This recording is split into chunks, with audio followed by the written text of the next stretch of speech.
Here's this week's lightning round of the Civics test. Let's do it. Who was the president during the Great Depression and World War II? Franklin Roosevelt. There were 13 original states. Name 3. I like to do the new states. New York, New Hampshire, New Jersey. Name the U.S. war between the North and the South.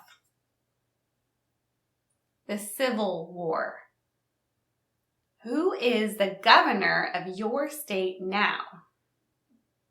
This will depend on where you live. How old do citizens have to be to vote for president? 18 and older.